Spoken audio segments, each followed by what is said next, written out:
So, hello everybody, welcome to our YouTube channel Maths Mob. I am Divyansh Singh Rathod, your maths trainer. So, अब हम start करें एक नई exercise जो कि आपकी 1.5 एक्सरसाइज 1.5 का हम स्टार्ट करने जा रहे हैं क्वेश्चन नंबर फर्स्ट हम पढ़ लेते हैं पहले। क्यों पूछ क्या रहा है हमारे से, classify the following numbers as rational और इरेशनल। यहाँ पे हमें ये बताने हैं कि आपको ये 5 नंबर्स दे रखे हैं, आपको 5 एक्सप्रेशन दे रखी है, इनमें से कौन सी आपकी रेशनल है कौन सी इरेशनल, बस हमें इतना बताना है, हमें उनको क्लासीफाई करके बताना है, बस यहाँ पे आपका खत्म हो जाएगा। तो सबसे पहले हम देखते हैं आपका फर्स्ट क्या है, 2 माइनस रूट 5। अब 2 माइनस रूट 5 आपने पढ़ा होगा, जो मैंने आपको ऑपरेशंस बताए थे, operations on real number. Operation on real number के अंदर मैंने क्या बताया था आपको कि अगर कोई भी रेशनल नंबर और इरेशनल नंबर, एक रेशनल होगा और एक इरेशनल नंबर होगा, तो वो आपस में ऐड हो, सब्ट्रैक्ट हो, मल्टीप्लाई हो या डिवाइड हो, तो उसका हमेशा आंसर इरेशनल ही आता है। तो यहाँ पे ये रूट 5 तो आपका इरेशनल हो गया और 2 रेशनल हो गया, तो रेशनल माइनस इरेशनल ये हमेशा इरेशनल ही होगा। तो ये आइडेंटिटीज के अंदर ही हमें बताया था। तो इसका आंसर हम क्या लिखेंगे, इसका आंसर लिखेंगे हम इरेशनल। तो यहाँ पे ये कंप्लीट होता है। अब हम देखते हैं सेकंड पार्ट की तरफ। सेकंड पार्ट के अंदर क्या है, 3 प्लस रूट 23 माइनस रूट 23। अभी अलग से ब्रैकेट में देके हमें कंफ्यूज करने की कोशिश करी, बट इसके हमें अंदर कंफ्यूज क्या होना है, ये ब्रैकेट तो ये है, इसको अगर ब्रैकेट के बाहर लेके आएंगे अभी ये पूरे नंबर, तो ये सेम के सेम ही आएंगे, क्योंकि यहाँ पे इसके बाहर कोई भी साइन नहीं है। तो इसके लिए इसका आंसर हम स्टार्ट करते हैं अब लिखना। तो वो हमारा क्या हो जाएगा, सबसे पहले ये 3 प्लस रूट 23, ये सेम का सेम आ जाएगा आपका ब्रैकेट के बाहर ही, और ये माइनस रूट 23 हो जाएगा। अब यहाँ पे आप देख सकते हो कि ये रूट 23 माइनस का और ये रूट 23 प्लस का, तो ये आपके कैंसिल हो जाएंगे। फाइनल आंसर आएगा आपका यहाँ पे 3। अब 3 आते के साथ आप ये देख सकते हो कि 3 क्या है, 3 रेशनल है या इरेशनल, तो 3 है रेशनल, तो हमारा आंसर आ गया ये कि ये रेशनल नंबर है, रेशनल। तो यहाँ पे ये कंप्लीट हो गया। उसके बाद में अब थर्ड के ऊपर आएंगे हम, 2 root 7 by divide by 7 root 7। यहाँ पे हम देख सकते हैं कि रूट 7 और रूट 7 दोनों इक्वल है, मतलब सेम चीज़ है, रूट 7 और रूट 7, तो ये आपस में कैंसिल हो जाएगी, डिवाइड होके ये कैंसिल हो जाएगी, और यहाँ पे ये बच जाएगा ओनली 2/7। तो यहाँ पे हम आंसर स्टार्ट करते हैं आपका, तो ये हो जाएगा यहाँ पे डायरेक्ट 2/7, क्योंकि रूट 7 से रूट 7 तो कैंसिल हो गया, तो अब क्या बचेगा 2/7।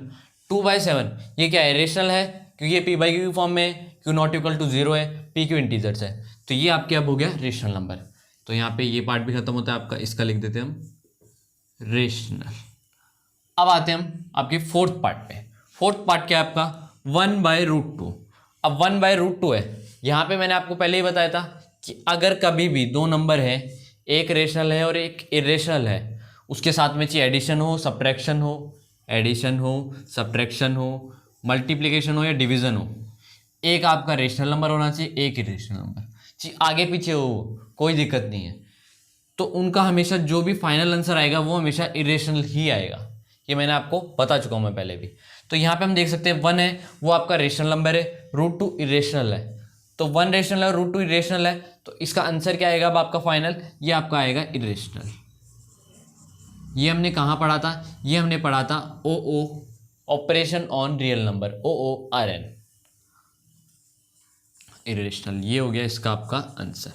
तो यहाँ पे ये कंप्लीट होता है आपका फोर्थ पार्ट तक। अब फिफ्थ पार्ट देखते हैं। फिफ्थ पार्ट के अंदर क्या है, 2 पाई का मतलब क्या होता है, अब यहाँ पे पाई क्या है, पाई हमें पता है कि पाई की वैल्यू क्या होती है, 3.141। वैसे तो पाई की वैल्यू हम जानते हैं कि पाई की वैल्यू होती है 22/7, बट ये इसकी एग्जैक्ट वैल्यू नहीं होती है, पाई नॉट इक्वल टू 22/7 होता है। ये बिल्कुल सही चीज़ है कि वो 22/7 के इक्वल नहीं होता है, बट जो 22/7 के इक्वल हम रखते हैं, वो क्यों रखते हैं, वो हम इसलिए रखते हैं क्योंकि जो ये 22/7 है ना, यहाँ पे ये आपका अप्रॉक्स वैल्यू है, अप्रॉक्स वैल्यू है किसकी, पाई की। इसलिए हम एक बार के लिए अप्रॉक्सीमेट मान लेते हैं कि 22/7 के आसपास ही इसकी वैल्यू है पाई की, बट पाई की एग्जैक्ट वैल्यू हम निकाल नहीं सकते क्योंकि पाई क्या है, पाई है नॉन टर्मिनेटिंग नॉन रिकरिंग।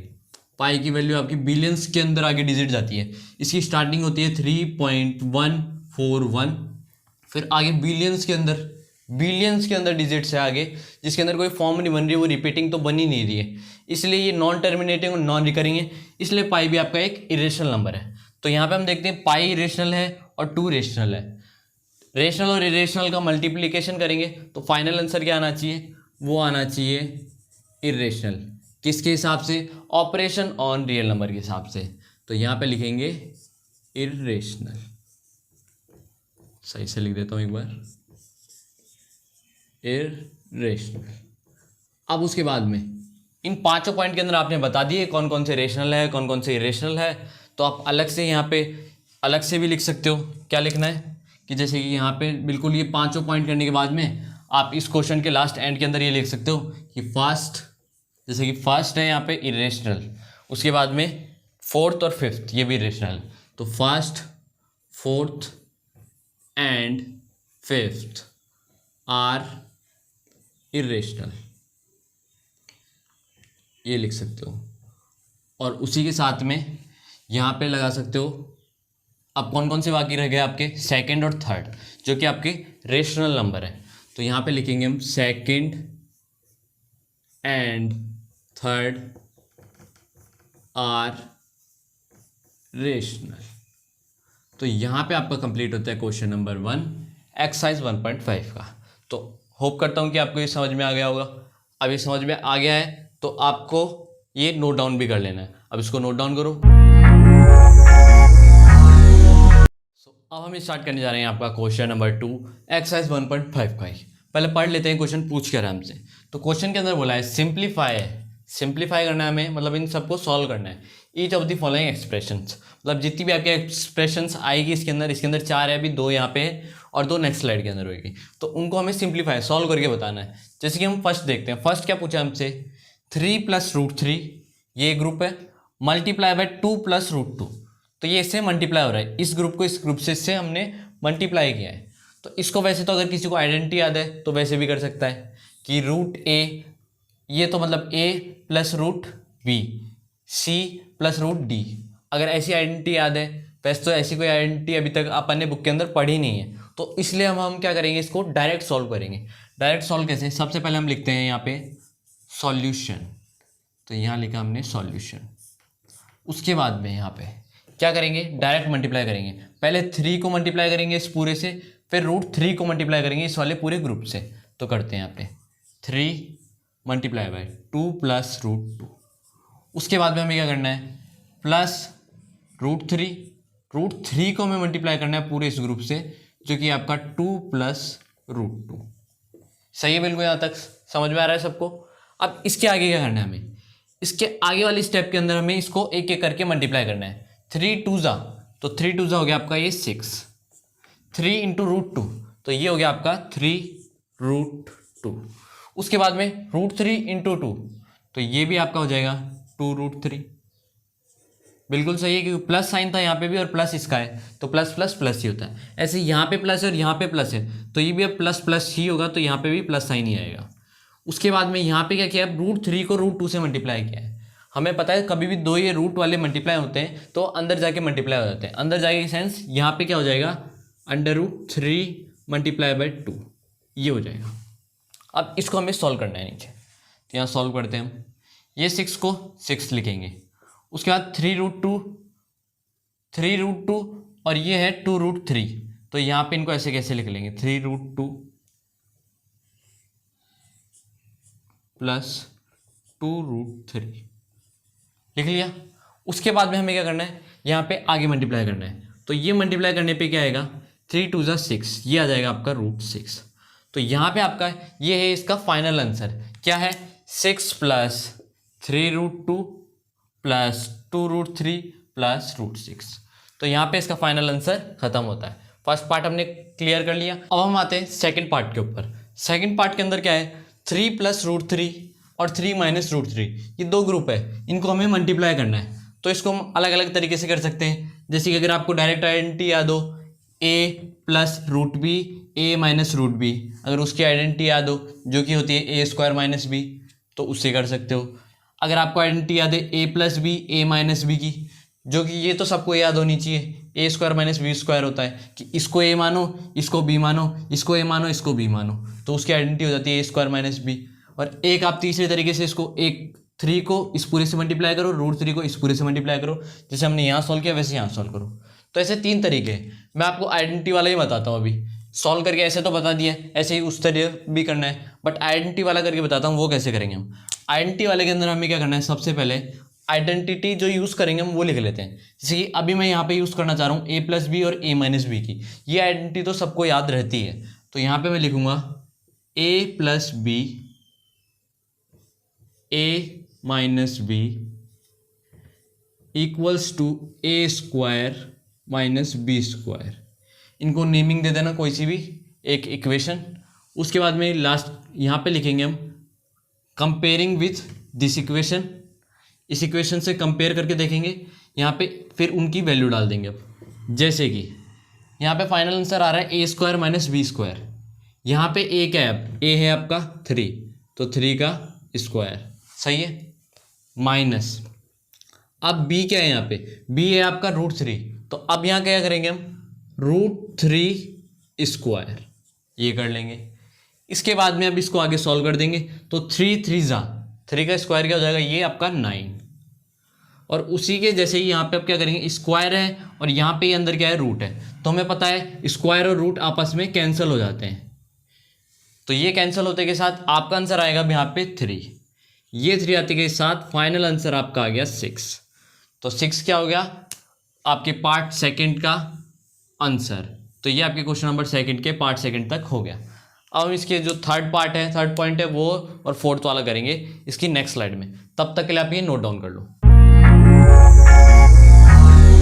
हम चलते हैं पार्ट थर्ड के ऊपर। थर्ड पार्ट के अंदर क्या लिखा है यहाँ पे, इसने पूछा है अब हमसे √5 + √2 का होल स्क्वायर, इसका होल स्क्वायर। तो अब यहाँ पे हम डायरेक्ट आइडेंटिटी यूज कर सकते हैं, कौन सी, a + b का होल स्क्वायर सबको पता होगा, तो वो यूज करते हैं।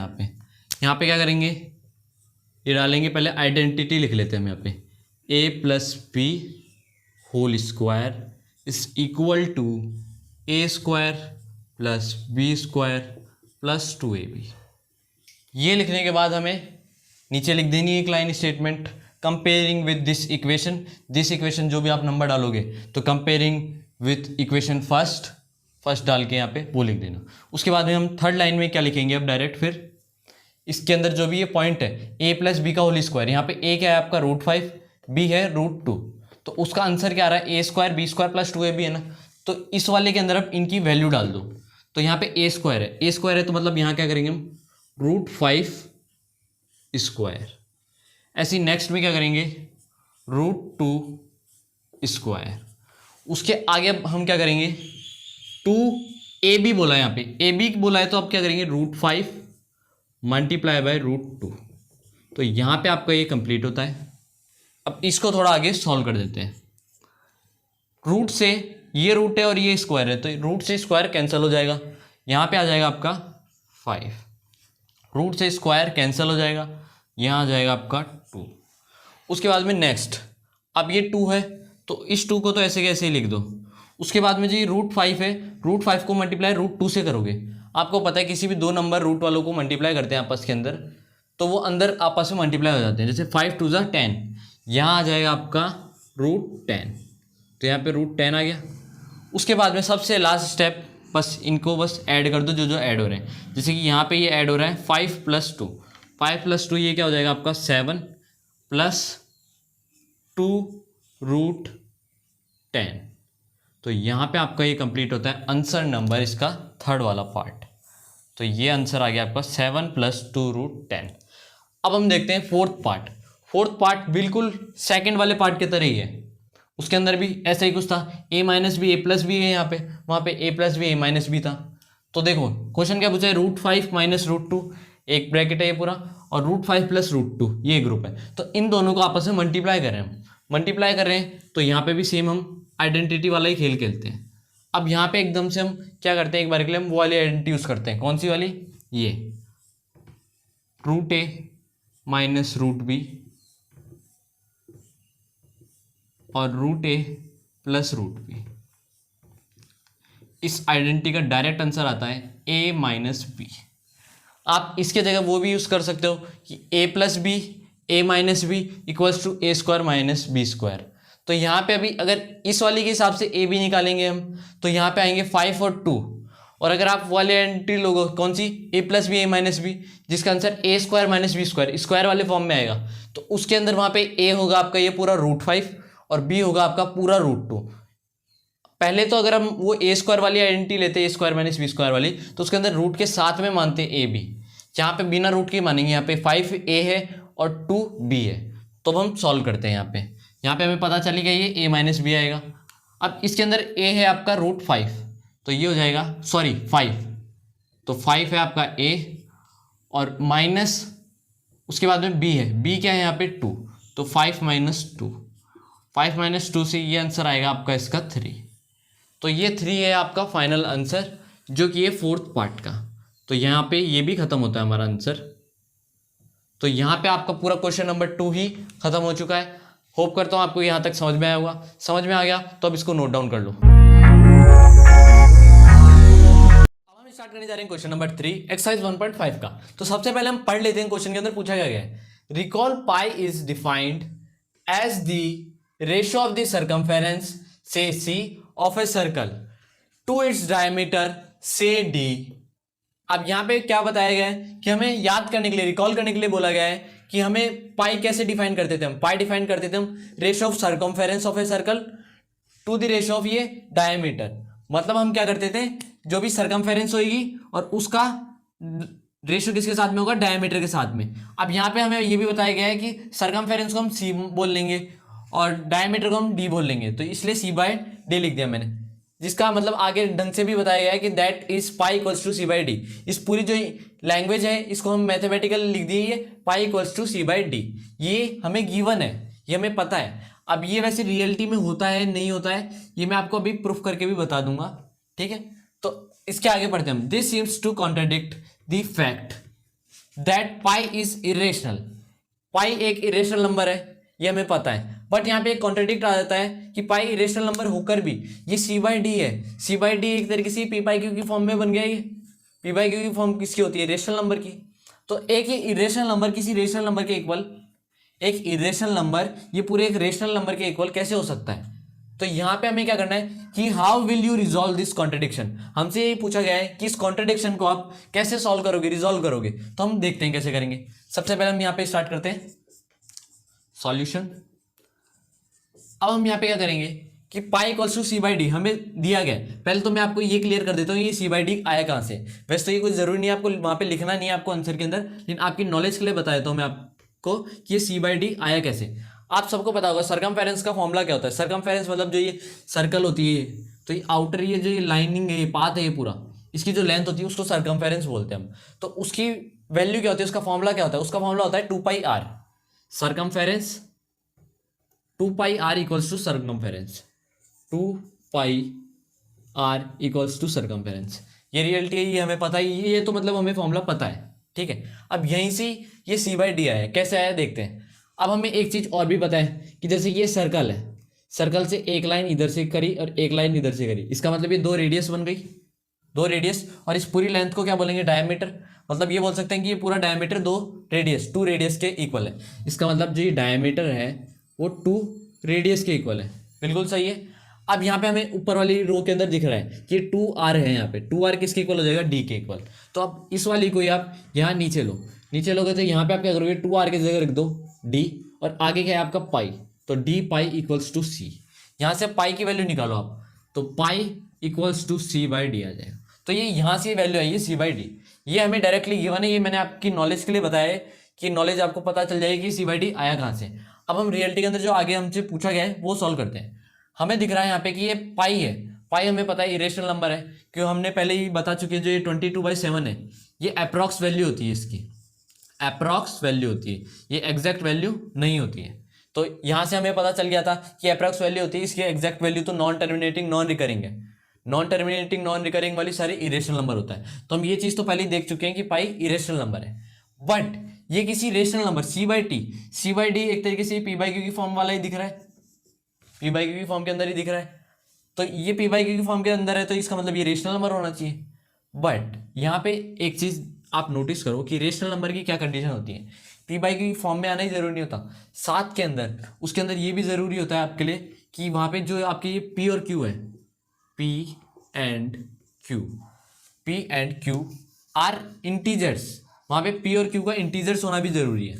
तो यहाँ पे हम लिखते हैं P and Q are integers also, integers, and साथ में यहाँ पे क्यू नॉट इक्वल टू 0 भी होता है ऑल्सो, ठीक है। But P and Q are integers and Q not equals to 0 also, ये कंडीशन भी अप्लाई होती है कि इसके अंदर रेशनल नंबर के अंदर, जो कि हमें यहाँ पे नहीं बता रखी। यहाँ पे इतना तो पता है हमें कि ये पी बाई क्यू फॉर्म के अंदर है, लेकिन हमें ये नहीं पता कि यहाँ पे पी क्यू इंटीजर है या नहीं, यहाँ पे क्यू नॉट इक्वल टू 0 है या नहीं, ये हमें नहीं पता। अब हमें ये तो पता चल गया कि पाई सी बाई डी के इक्वल है, ये तो पक्का है, बट पाई इरेशनल है, तो इसका मतलब ये सी बाई डी भी इरेशनल ही होगा जब भी पाई इरेशनल है। तो हम एक बार के लिए यहाँ पे इसको एक बार आप नोट करना चाहो तो पॉज करके नोट कर लो, एक बार मैं इसको इरेज कर देता हूँ। इरेज करने के बाद हम क्या करेंगे, अब मान लेते हैं कि ये pi equals to C by D है, ठीक है, जो कि यहाँ से हमने पता कर लिया ये है। अब हमें पता है कि पाई इरेशनल नंबर है, pi is a irrational number, irrational number ये हमें पता है। सो यहां से हम ये भी बोल सकते हैं कि C by D is also a irrational number. यहां से हम ये भी बोल सकते हैं कि ये दोनों ही इक्वल है, दोनों इक्वल है तो ये दोनों ही इरेशनल नंबर होने चाहिए।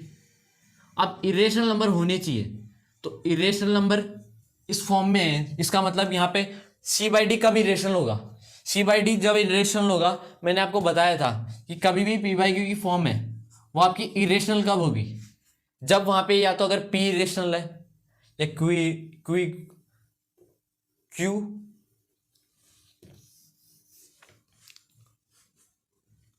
मैंने आपको बताया था कि जहां पे ये पी बाई क्यू आ जाएगा।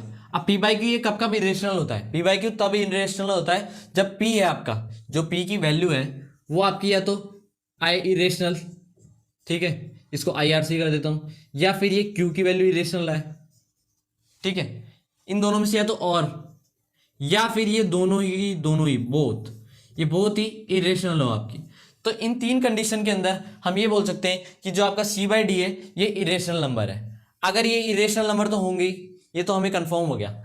तो यहां से हमारा ये कॉन्ट्रडिक्शन क्लियर हो चुका है कि यहाँ पे सी या डी में से, यहाँ पे ये तो मैंने आपको समझाने के लिए बता दिया, आपको इसके नीचे स्टेटमेंट लिखना है, हेयर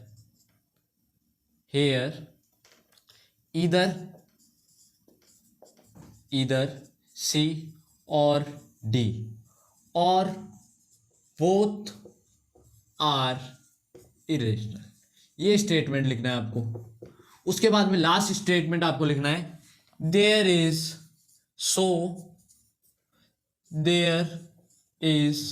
no contradiction। यहाँ पे कोई भी कॉन्ट्रडिक्शन नहीं है। क्यों नहीं है? क्योंकि हमें ये पता चल चुका है कि सी या डी में से एक आपका इरेशनल नंबर है। क्यों है? क्योंकि पाई तो इरेशनल नंबर है और सी बाई डी भी फिर इरेशनल नंबर होना चाहिए। लेकिन सी बाई टी कब कब इरेशनल नंबर हो सकता है? जब इधर सी और डी और बोथ, या तो सी इरेशनल होगा या डी इरेशनल होगा या दोनों ही इरेशनल नंबर होंगे, तब जाके ये आपका irrational number C by D पूरा बन पाएगा। अब ये जो कि होगा। अब ये देख लेते हैं हम कि ये क्यों होंगे। अगर एक भी इनमें से सी डी या दोनों ही इरेशनल नंबर हुए तो ये इरेशनल नंबर पूरा सी बाई डी कैसे बन जाएगा? जैसे कि मैंने आपको पहले भी पढ़ा दिया है कि कभी भी इरेशनल नंबर को हम किसी भी रेशनल नंबर से डिवाइड करते हैं तो हमेशा आपका इरेशनल नंबर आता है। किसी भी इरेशनल नंबर को हम रेशनल नंबर से मल्टीप्लाई करते हैं तो तब भी इरेशनल ही आता है। तो यहाँ पे तो ओनली डिवाइड वाला ही सिस्टम है। डिवाइड वाला वाइस वर्सा भी चलता है कि आपका अगर यहाँ पे लिखा होता रेशनल, क्या लिखा होता है यहाँ पे आपका, अगर ये लिखा होता है रेशनल डिवाइड बाय इरेशनल तो भी इरेशनल ही आता है कि अप डाउन कुछ भी हो। और अगर ये दोनों ही इरेशनल है कि इरेशनल डिवाइड बाय इरेशनल तो भी इरेशनल ही आता। तो ये चीजें हमें पता है पहले से ही कि इनके अंदर अगर कोई भी रिलेशन होगा तो वो इरेशनल ही आएगा। तो यहाँ पे आपका ये क्लियर हो चुका है। अब ये आप नोट डाउन कर लो।